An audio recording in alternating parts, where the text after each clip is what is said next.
Hi, everyone, and welcome to Ticked Off, a series where we explore everything from chronic illness and healing to pet care, outdoor adventure, and wellness tips for living your best life. I'm Olivia Abrams, the founder of TiCK MiTT, and your host for this series. Whether we're chatting with veterinarians, wellness experts, or passionate outdoor enthusiasts, our goal is to give you actionable insights and real stories that inspire and empower you. So let's dive in and meet today's guest. Nicole Bell is an author, entrepreneur, and advocate for tick-borne disease and neurodegenerative diseases.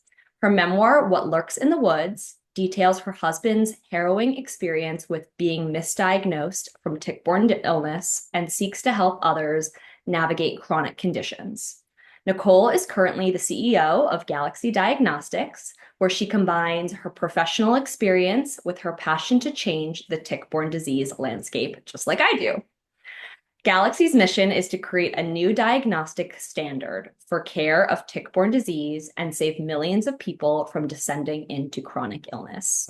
Thank you so much for being here, Nicole. I have so many questions for you. Thank you for having me. It's great to be here. So, for those who are new to the tick-borne disease world, or maybe have been in it for a long time and don't really understand the current diagnostic landscape, can you kind of just fill everyone in and provide an overview of, how currently people get diagnosed? Yeah, or misdiagnosed as it may Exactly. happen. So I mean, if somebody thinks that they have a tick-borne disease, maybe they've been bit by a tick or they just want to explore, because they're having weird symptoms.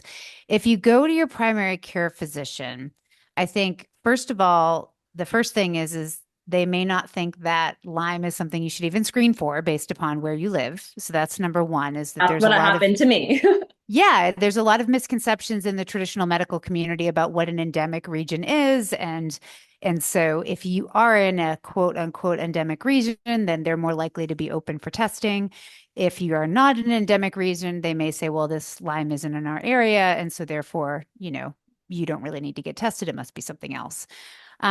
So that's the first barrier. The second barrier is if you do get tested, then the test for Lyme disease is really only about as accurate as a coin flip. It's literally 40 to 60% accurate, depending on where you're getting tested and what the lab and where you are in your journey. And we could unpack this for days, but the short story is that it's basically using antibody-based testing, right? So it's an indirect methodology.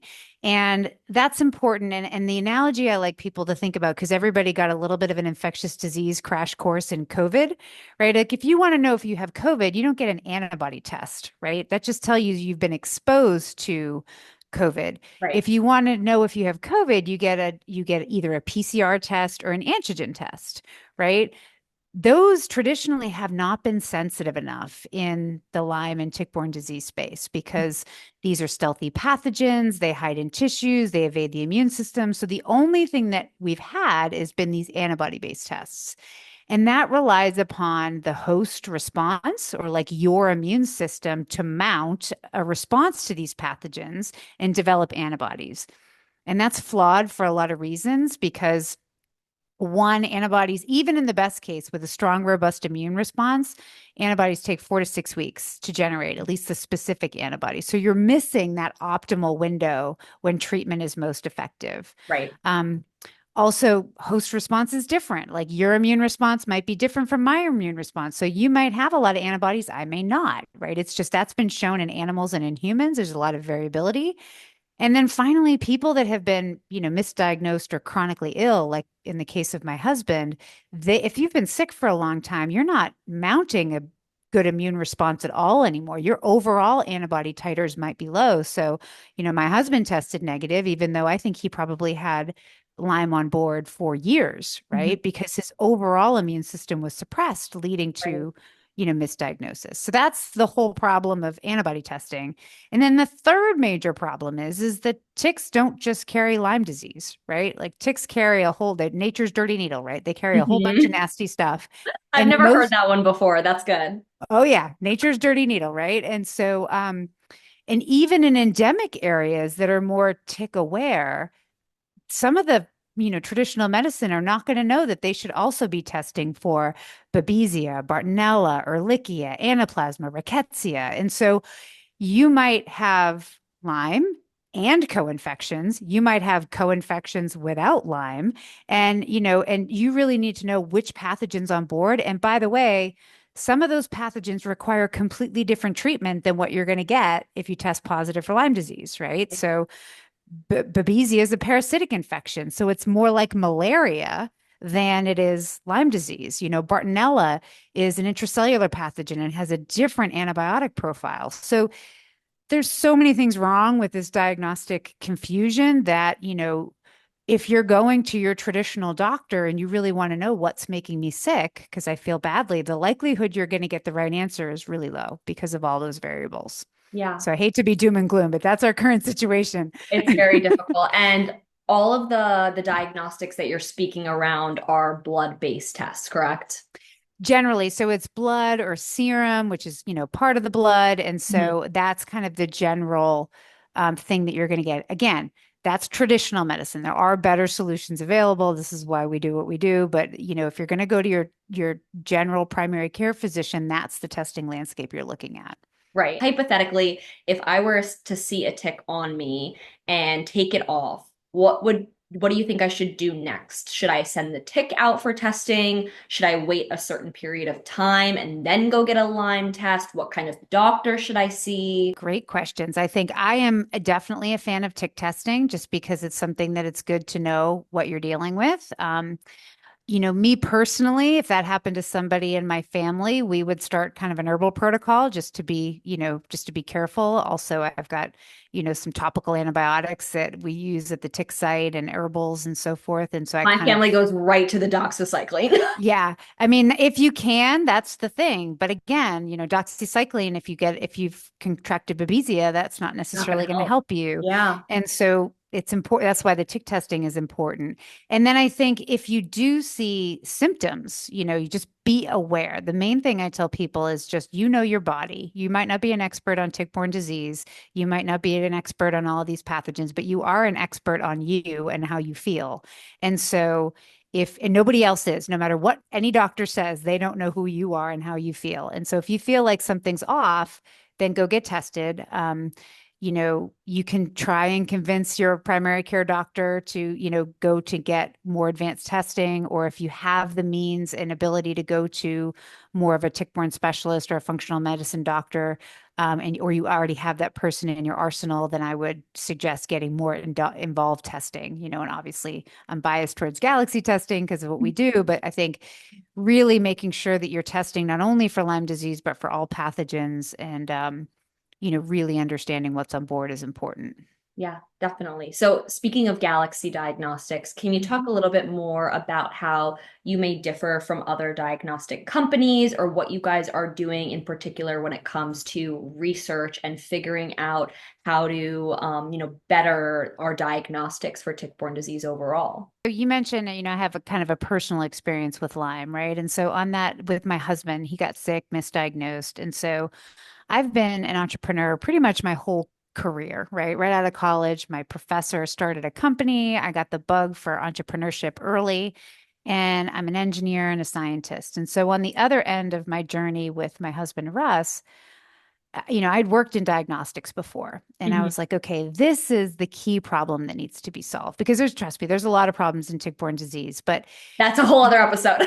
that's a whole other episode. But if you cannot get an accurate diagnosis, that is to me like the quintessential first problem that needs to be solved because you're never going to solve the therapeutic problem if you don't know what you're fighting. Right. Again, Babesia treatment is different from Bartonella treatment, which is different from, Lyme treatment. And so step number one, in my opinion, is get a good diagnostic on board. And so I started researching. It's like, okay, what is the standard of care do? What are all the specialty labs doing? What's being done in a research environment? And I came across the work at NC State with Dr. Ed Breischwart, who's one of the founders of Galaxy, and then they founded Galaxy. And the reason that I was drawn to the company is because they were solving what I saw to be the critical problem, which is getting that accurate direct detection, right? Back to the COVID analogy.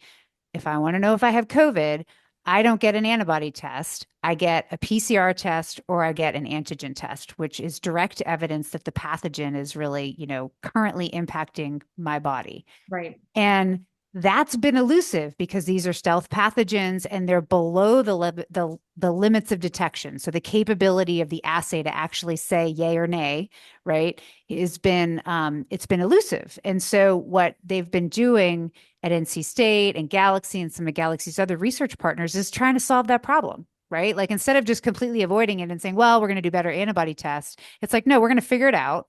We're going to solve the problem. They've been doing the research since the late 1990s on some of these key pathogens and have technology that really lowers the limits of detection to make direct detection, a viable diagnostic option. We have two primary technologies for Lyme disease. I like to, it's all about numbers, right? So if you have a low abundance pathogen, it's really, are you going to get that pathogen in your sample, right? And Mhm. so the analogy that Dr. Breischwart always uses is if I am in a boat and I have a bucket and I stick the bucket in the water and I pull it out and I look inside and there's no jellyfish in the bucket. Does that mean that there's no jellyfish in the ocean? Of course not. Right? Yeah. No, it doesn't. And that's the problem that we have with Lyme disease is Borrelia does not like to be in the blood, Right. right? You might have a brief window in the acute stage where you can nail it, but after that, you're not going to pick it up with traditional PCR. So Hmm. if you do the math on the statistics, you are more likely to get struck by lightning in your lifetime than you are to get Borrelia with standard PCR, That's wild. right? And you can increase the sensitivity of the assay all day long, but if it's not in the sample, it's not in the sample. And Hmm. so this is one of the reasons that we don't use blood-based testing for Lyme disease, but we actually use a urine antigen test. So antigen is different from antibody. Antibody is, your immune response. Antigen is actually a protein or something that's shed by the pathogen. And so it's indicative of it's still direct because it's kind of a unique protein in this case that is specific to the pathogen.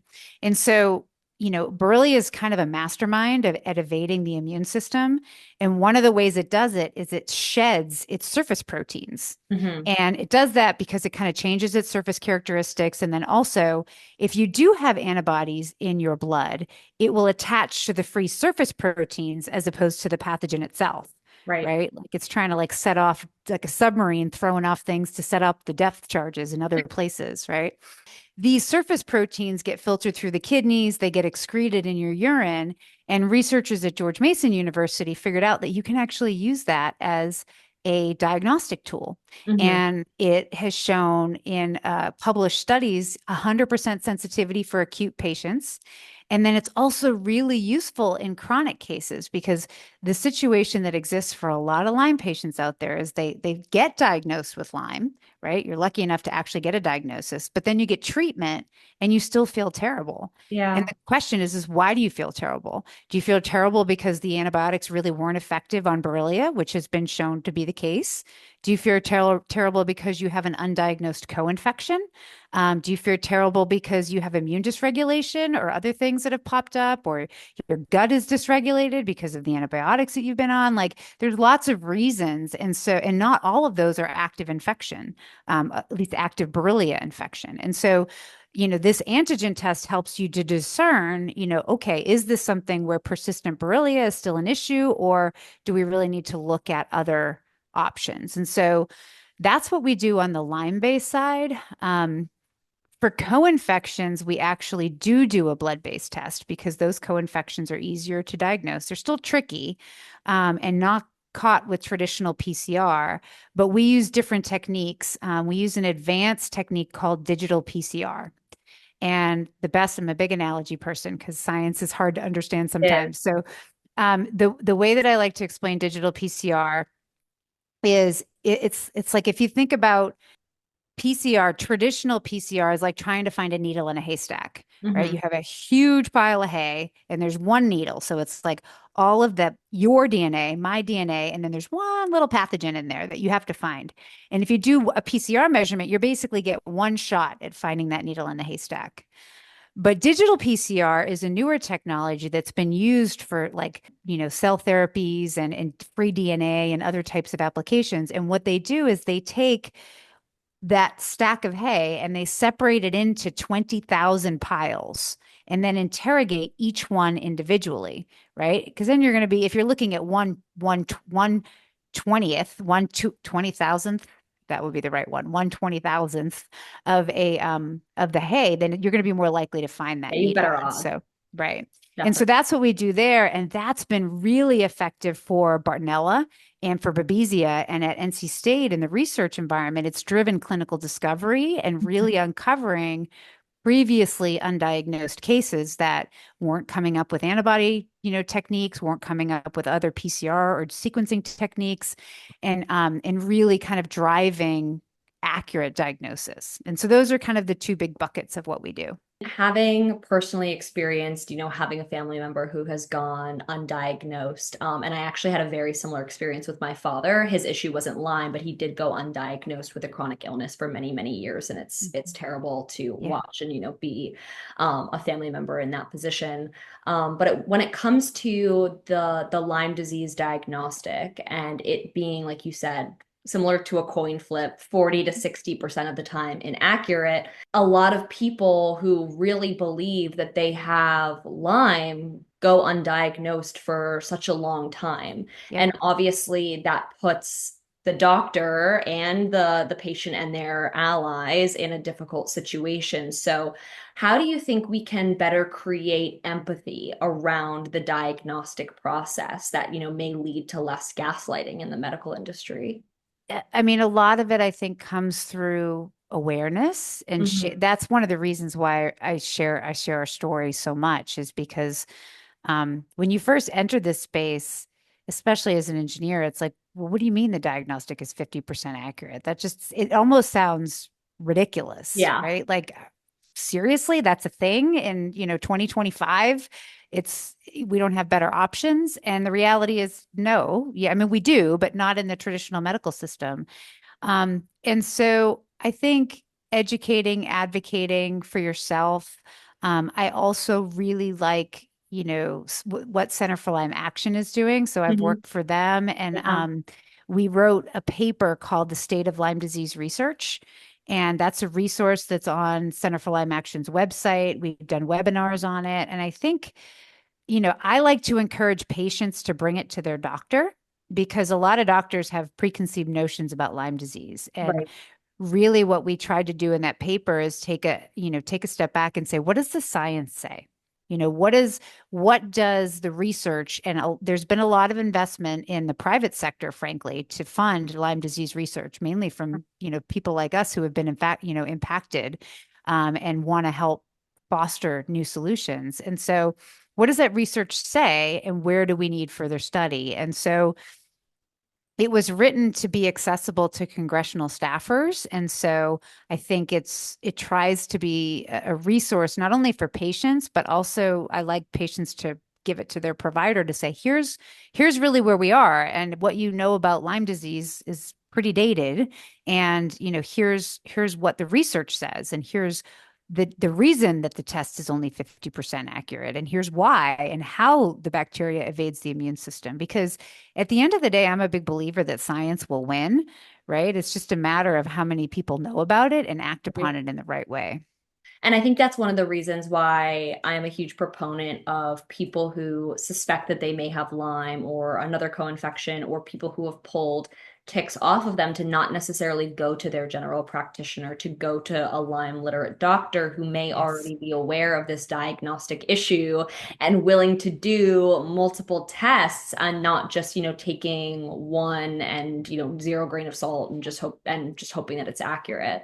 Not everybody has the flexibility to go to a functional medicine provider, but at a minimum, find a doctor who will listen to you, right? Like, just do that proactively when you're well.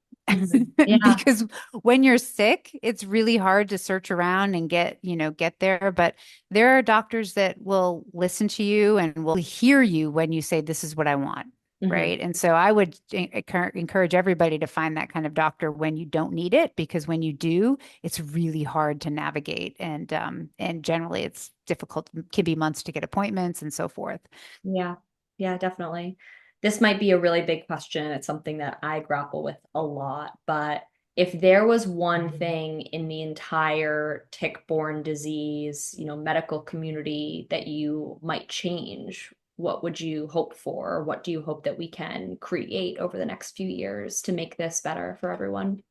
Yeah, I mean, what we're working to create at Galaxy, because that's something we think about all the time, is an accurate diagnostic or panel of testing that will give you a complete assessment as to what pathogens are on board, Hmm. right? So earliest possible diagnosis of Lyme disease, earliest possible diagnosis of other co-infections, Right. and make that accessible and covered by insurance Yes. so that everybody can get access to it, right? That's the key. What we're striving for at Galaxy is that if Olivia goes to the doctor, and it won't be, this year, but maybe, in a couple few years, if you go to the doctor and you say, I've been bit by a tick, I want to know if I got anything. They draw a blood panel, maybe a urine cup. They run a test. They say, we've cleared you for these top tier infections, top 10 infections, you know, you're good. Hmm. And you can have confidence that that's actually accurate. I Yeah. think that's what if I could wave my magic wand, I would make it happen today. I don't have a magic wand, so we're doing it the old-fashioned way, and we're working to build that. And we have a lot of those keys and capabilities available now, and you can get your doctor to order it. It's just a matter of how open they are, because it's not covered by insurance, although we do have reimbursement codes. And so some people do get reimbursements. But it is something that we're working towards to make it kind of fully accessible to everybody. Yeah, that's amazing and would be life-changing for millions and millions of people and very much change, Yes. the nature of people getting diagnosed. That's incredible. Before we sign off, there's one question that we like to ask every guest, Hmm. which is what's one thing that ticks you off, big or small, rational or irrational, to do with tick-borne disease or not? Let everyone know. The thing that hurts me the most is the gaslighting, that you get, right? So I talk about in my book a moment where I went to the doctor. So my husband was diagnosed with early onset Alzheimer's disease, which Wow. ended up being Borrelia, Bartonella, and Babesia. And we wasted so much time, and we went to so many doctors, and nobody really brought up the fact that we should be. I did screen for these pathogens, and he tested negative, right? I screened for at least Borrelia. I didn't know enough at the early stages to screen for Bartonella and Babesia. That came later. But I remember we went from neurologist to neurologist because I was struggling for answers. Yeah. And we went to one doctor, and I told him my whole story, and he confirmed that he had Alzheimer's disease. And I was like, okay, look, I know that that's what the scans say, is that he has Alzheimer's disease. But what I don't understand is why, right? Like, he has no genetic predisposition, he has no comorbidities, he's super healthy otherwise, yet he's like declining really young, he's declining really fast. Like, what is going on? And he looked at me and he said, Mrs. Bell, I know this isn't what you want to hear. Excuse my cussing, his words, not his, not mine. He said, but sometimes shit happens. And it's like, I mean, a lot of other cuss words went through my head because I'm like, that is not okay, Yeah. right? Like, that is not Okay. okay. And so that's what I think. I mean, I'm pretty even keeled. I'm a Boston girl. Like, it takes a lot to kind of get me and my feathers ruffled, but I really wanted to strangle that doctor. Fair. And just, I couldn't believe that that was the best that modern medicine had to offer me. And I've heard so many patient stories of like, you need to see a psychiatrist. My doctor says there's nothing wrong. My labs are normal. Like, all Yeah. these things, yet people feel awful. And so that to me is what ticks me off. So, Yeah, totally agree with you. And we get comments like that all the time. It is a very common story. And yeah. I wish that there was a lot more empathy in the medical community and something that would really be talked more about in med school or in, clinics and research facilities that we might not know things 100%. And so we need to be open to really listening to our patients and trusting their gut as well. Well, thank you so much again for tuning in, everyone. And don't forget to follow TiCK MiTT for more insights, stories, and tips. Until next time, take care and check yourself.